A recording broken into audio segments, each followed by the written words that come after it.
Eu quero, então, primeiramente agradecer a oportunidade de estar aqui, participando de um evento como esse, de tanta importância, né? Porque a gente precisa falar em hanseníase, precisa esclarecer, precisa ensinar, e a gente nunca pode se cansar disso, porque é isso que vai ajudar a gente a erradicar essa doença que a gente luta há tantos anos, né? Então, essa aula é uma aula que está um pouco extensa, vou passar por vários tópicos importantes, e eu vou tentar ressaltar para vocês o que seria de maior relevância em relação aos atendimentos da unidade básica. O tema dessa palestra é sensibilização dos profissionais para o controle da hanseníase. Então, o que a gente quer é exatamente que chegue informação de qualidade para que vocês sejam capacitados para o diagnóstico, para as complicações, para o encaminhamento para os serviços de referência quando necessário. Então, todas essas informações. Eu já fui apresentada, né? Eu sou Ana Luísa Furtado Aragão, sou médica dermatologista da Sociedade Brasileira de Dermatologia, faço parte da empresa EBSER, sou médica do Ministério da Saúde e sou preceptora da residência médica em dermatologia do Hospital Universitário da Universidade Federal de Sergipe. Então, vamos lá. Quais são os objetivos dessa aula? A gente vai passar pelo histórico da doença, sobre as formas clínicas, os principais sinais e sintomas da doença, o modo de transmissão dela, o tratamento e a importância tão grande que é a investigação dos contatos e a busca ativa dos faltosos para que a gente tenha uma quebra na cadeia de transmissão da doença. Então, contexto histórico. Então, os primeiros relatos da presença de hanseníase no mundo foi em 4.300 a.C., em papiros que foram encontrados no Egito. A gente já tinha relatos, ou desenhos, né, que lembravam essa doença. No século XVII foram criados os primeiros leprosários na Europa, né? Em 1600 a gente teve os primeiros relatos de casos no Brasil e esses casos foram relatados no Rio de Janeiro. Em 1874 a gente tem a primeira doença relacionada a uma bactéria, né? Por esse cientista, o Hansen, que foi o que deu o nome à doença. Em 1950, a gente tem um grande achado, que é a dapsona como parte do tratamento, né? Então, encontraram um tratamento para essa doença. Em 1976, a entrada da rifampicina como parte do tratamento. E um grande marco, que é 1981, que é o esquema PQT como tratamento para hanseníase. Em 82, em termos de estimativa, a gente tinha 5 milhões de doentes no mundo. E em 1991, depois desse esquema, né, como tratamento disseminado pelo mundo, a gente reduz isso para 1 milhão de doentes. Em 2001, a gente tem um grande marco também, que é o genoma completo da bactéria, né, do Mycobacterium lepra, e foi todo sequenciado. Então, a gente passou a ter um genoma dessa doença, né, do agente da doença. Então, a hanseníase ela é uma doença endêmica no Brasil. O Brasil, infelizmente, é o segundo país do mundo, né, com o maior número de casos de hanseníase ainda. Então, é muito importante que a gente fale sobre a hanseníase. A gente foi um dos poucos países que, infelizmente, não conseguiu atingir a meta compactuada com a OMS, que foi obter um índice de prevalência de menos de um paciente para cada 10 mil habitantes. Então, a gente tem que dizer, sim, que a hanseníase ainda é um problema de saúde pública no Brasil. Então, aqui a gente tem um mapa do mundo, né? Então, em vermelho escuro, a gente vê os países de maior número de casos, e a gente tem a Índia em primeiro lugar e o Brasil em segundo lugar, sendo que a gente vê que a doença está disseminada ali em países da África e alguns da Ásia, né? Predominantemente. O cenário atual, esses dados são do PCDT de 2021. Todos os dados a maior parte dos dados relevantes que a gente tem em termos de epidemiologia, a gente se refere a 2019, porque a gente tem que lembrar que 2020 e 2021 foram anos de pandemia, em que a gente tem uma dificuldade em relação a atendimento, a detecção, né, a notificação. Então, a gente tem, de fato, um prejuízo. A gente considera os dados de 2019 dados com maior acurácia mesmo. Então, no mundo, a gente tinha 202.185 novos casos, sendo que 14.981 eram menores de 15 anos. Menores de 15 anos são dados de alerta para a gente, porque significa que tem alto nível de transmissão dessa doença quando a gente tem crianças infectadas. A gente tem 5,3% dos casos com grau de incapacidade física 2. Então, grau de incapacidade 2 é um grau muito relevante. A gente não quer que esses pacientes sejam detectados com grau 2 e muito menos que eles atinjam esse grau, né? Assim, um paciente já com diagnóstico ideal, que a gente trate esse paciente com antecedência para que isso não aconteça. Então, a gente tem uma taxa de 25,9 casos por milhão de habitantes. Se a gente trouxer esses dados para o Brasil, em termos de país, a gente tem 27.864 casos novos, sendo que 21.851, ou seja, 78% são multibacilares e 5,5% casos em menores de 15 anos, né? Sendo que 9,9% com grau de incapacidade física 2. Então, o que significa que a gente precisa, sim, acelerar o nosso diagnóstico. Se a gente for ver em termos de proporção, o mundo detectou 5,3% e a gente 9,9%, então a gente tem quase o dobro de detecção de pacientes que já chegam com grau de incapacidade avançado. Então, em termos da nossa epidemiologia do estado de Sergipe, a gente tem que trazer que a gente teve uma redução desses casos, né? Claro que de 2017, 2018, 2019, a gente vê que foi existindo 2018, 2019, 319, 315, quase como uma estabilidade, então a gente continua buscando e detectando esses casos. 2020, 2021, a gente tem uma redução, mas que a gente não considera ela real por conta da situação que a gente vive da pandemia. Em termos de proporção, a gente se mantém também como a maior parte das estatísticas, a gente diagnostica mais os multibacilares em relação aos paucibacilares, lembrando que os multi vão ser casos mais clássicos, com muitos sinais e sintomas, isso facilita o diagnóstico. Mas a gente precisa quebrar, é muito importante que a gente seja, eles são os transmissores da doença, mas a gente precisa diagnosticar e tratar os paucibacilares também. A faixa etária, a gente vê que até 2019 a gente tinha, né, um gráfico em que a gente ainda diagnosticou mais crianças, né? Então a gente vê lá de 5 a 9 no laranja, de 10 a 14 no amarelinho, de 15 a 19, então a gente tem uma detecção um pouco assim maior, a gente vê 2017, 2018, 2019 a gente tem, e isso faz parte normalmente da busca ativa de casos. Com uma detecção bem expressiva. Em 2020 e 2021, a gente tem essa alteração que também a gente não vai considerar como real. Então, número de pacientes que apresentam incapacidade física permanente, identificados no diagnóstico, né? Então, ao longo dos anos, a gente vê de 2017 para 2018 e 2019, a gente teve, né, uma queda importante. 2020, 2021, a gente tem esses dados da mesma forma. Para a gente, o objetivo final é que isso seja zero, que a gente não receba pacientes permanentemente incapacitados no diagnóstico. Então, vamos falar um pouco sobre a doença mesmo. Então, ela é uma doença infectocontagiosa, né? Ela é crônica, ela é causada pelo Mycobacterium leprae e ele acomete a pele e nervos. Então, a gente tem que ter sempre isso na cabeça. Pele e nervos, eles andam juntos. Na clínica, a gente vê lesões na pele com alteração da sensibilidade. Uma coisa muito importante aqui que a gente vai ressaltar é que essa perda de sensibilidade ela é progressiva. Inicialmente, esse paciente tem perda de sensibilidade térmica, depois isso evolui para uma perda de sensibilidade dolorosa, ele não sente dor, e por último, ele não sente tocar, sensibilidade tátil. Por isso que a gente ressalta muito o exame através da perda da sensibilidade térmica. Eu não preciso ter um paciente com perda de sensibilidade tátil para que eu perceba que ele tem essa perda. Então, se um paciente tem uma mancha, o teste deve ser feito com a sensibilidade térmica.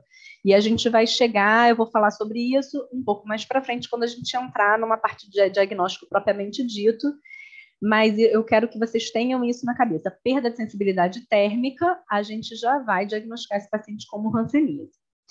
Em termos neurológicos, a gente pode ter as parestesias, né, formigamento, uma sensibilidade diminuída, a perda da sensibilidade, ela normalmente é periférica, então pés, mãos, mas a gente vê acontecer muito nos olhos, né, os olhos são muito acometidos, a gente tem perda de pelos nessas lesões, e também na cauda da sobrancelha, que a gente chama da madarose, as orelhas ficam infiltradas nas formas virchovianas, nas formas multibacilares da doença.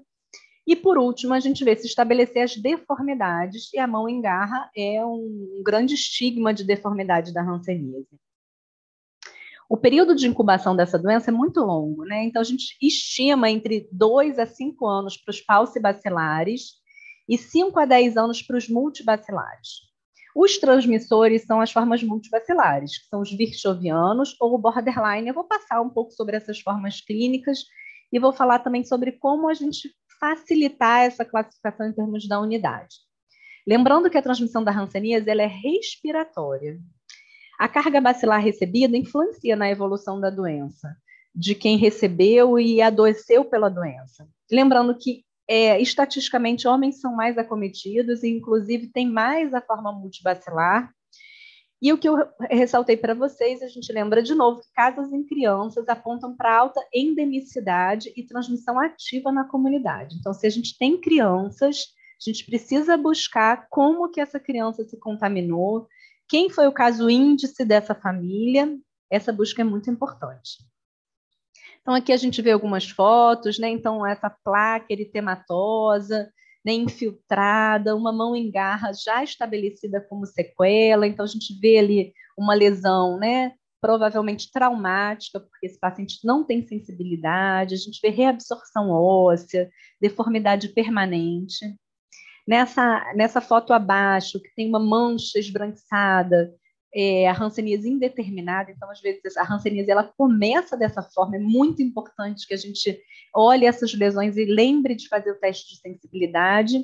E ao lado, uma forma tuberculoide, né, com essa borda mais definida que o centro da lesão.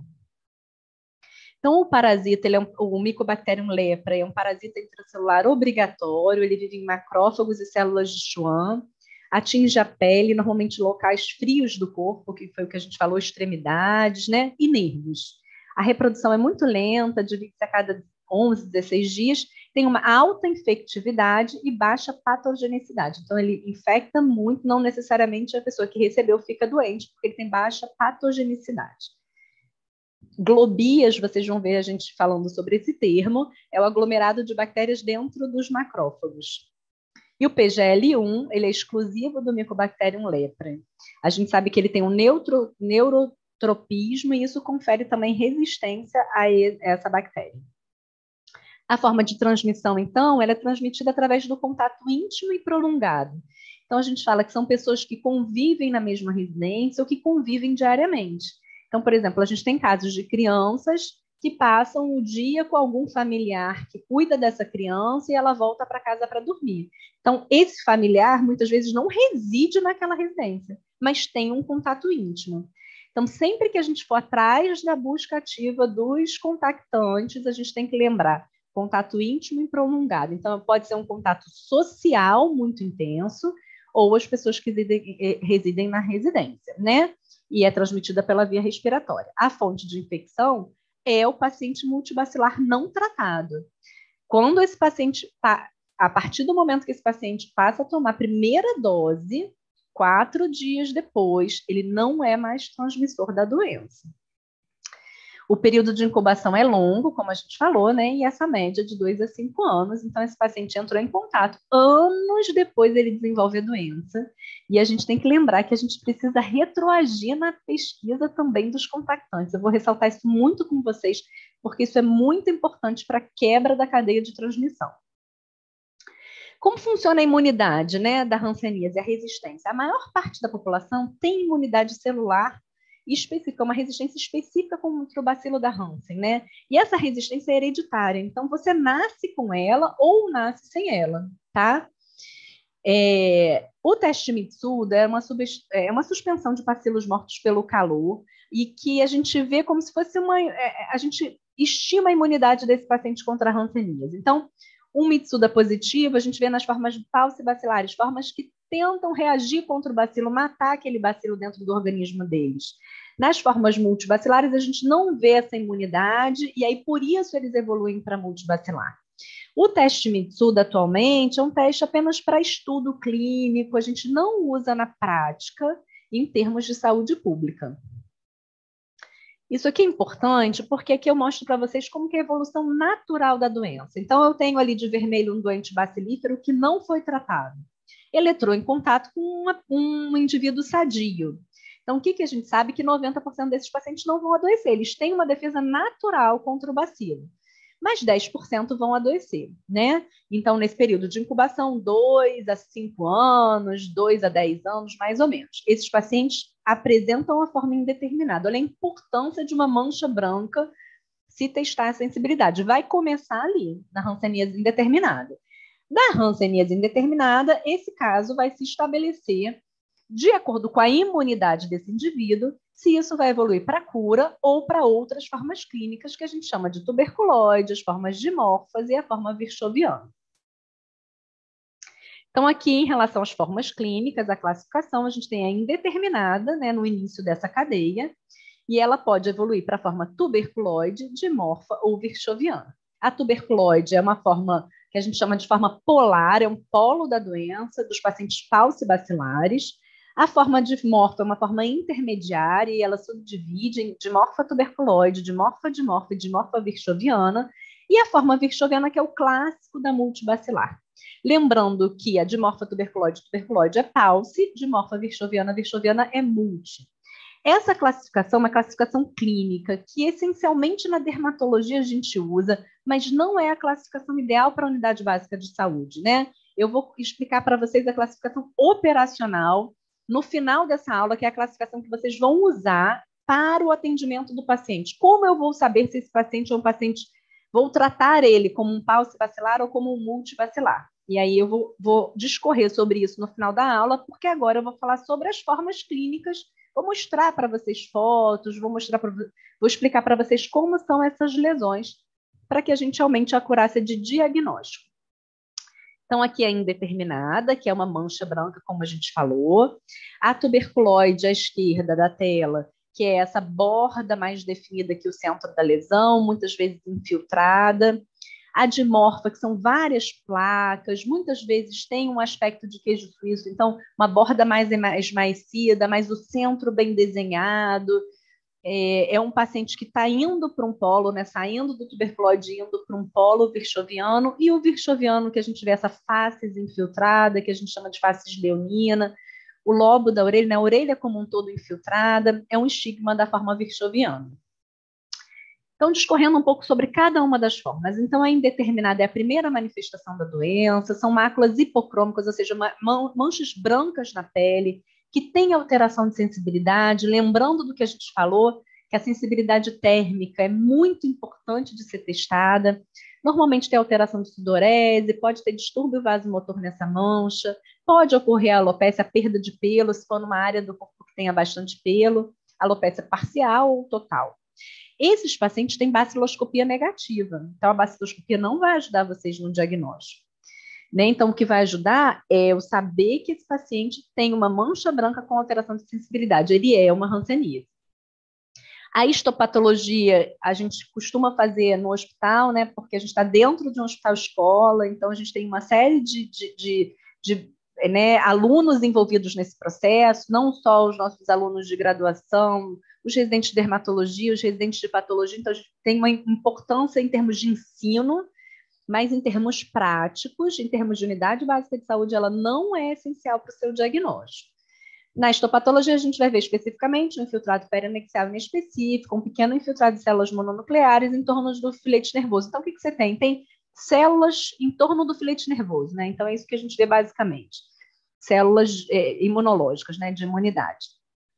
E o teste de Matsuda pode ser positivo ou negativo, também lembrando que hoje a gente só usa ele para estudo.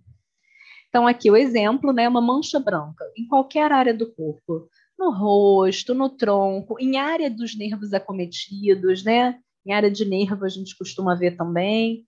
Sempre lembrar de testar a sensibilidade. Vou só comentar aqui, porque para a gente não deixar para depois uma coisa que a gente pode trazer agora. Se chegou esse paciente para mim no posto de saúde, eu quero testar. O que eu preciso ter ao meu alcance? Eu preciso ter um chumaço de algodão e alguma substância que traga a sensação do gelado, né? Então a gente usou muito éter. Hoje em dia a gente tem muita dificuldade de acesso ao éter, a gente acaba usando o álcool. O álcool não dá tanta sensação de frio, de gelado como o éter, mas funciona assim para um bom diagnóstico. Então, você vai tocar na pele ao redor da lesão do paciente. A gente sempre pede para o paciente fechar os olhos na hora desse exame para que ele não fique tentando acertar, né? Fala assim, é muito importante que você esteja concentrado e diga o que você está sentindo. Toca na pele sã e pergunta, você está sentindo gelado ou temperatura normal? E aí você vai estar com os 2 algodões, né? Tocou na pele sã com gelado, ele vai dizer, está gelado. Ele vai aprender. Você precisa mostrar para o paciente o que é o gelado, né? Antes de você testar. Então, você mostrou para o paciente, ele aprendeu. Aí você, depois, começa o teste, né? Aí você vai tocar com o algodão sem estar molhado, com álcool e tal, e o molhado. E você vai sempre perguntando em vários locais do corpo, né? Até para ele ir reconhecendo isso melhor e fazendo o teste na lesão.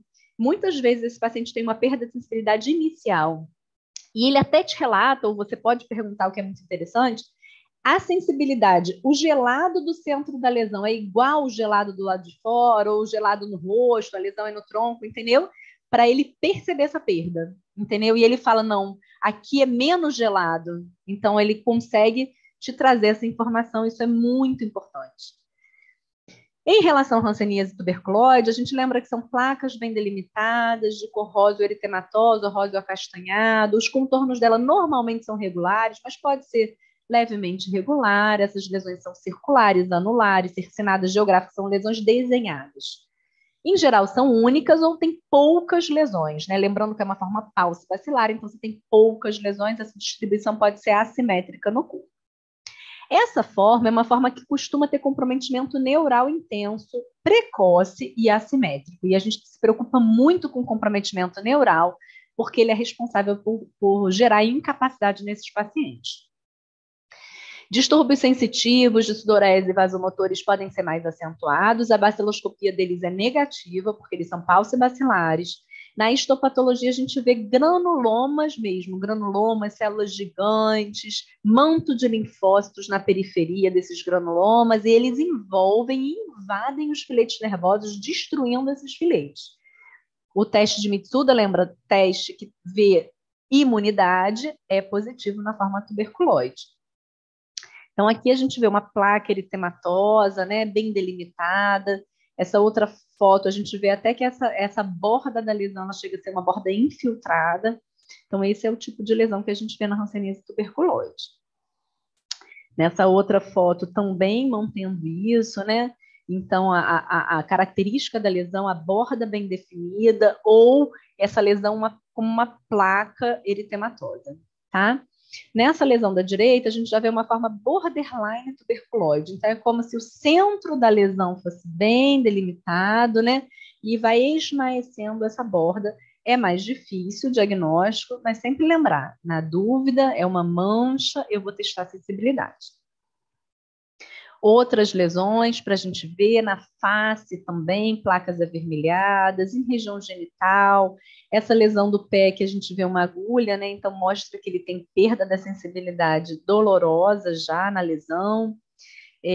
Lesão em pavilhão auricular, a gente vê lesão em região, né, genital ali também de bolsa escrotal, em membros inferiores, sempre mantendo a característica da placa avermelhada e a perda de sensibilidade que vai ajudar no diagnóstico.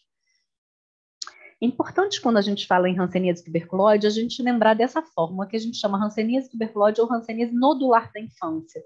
Normalmente são placas ou pápulas, bolinhas no rosto de uma criança ou nos membros superiores, normalmente crianças pequenas, de 1 a 4 anos, que convivem com bacilíferos em casa. Então, essa criança, muitas vezes, quando faz uma puericultura adequada, ela pode sim servir de alerta para o diagnóstico da sua família. Essas lesões tendem à cura espontânea, mas elas são importantíssimas em termos epidemiológicos e em termos de busca de casos. A hanseníase dimorfa, então, é uma forma intermediária, né, imunologicamente falando.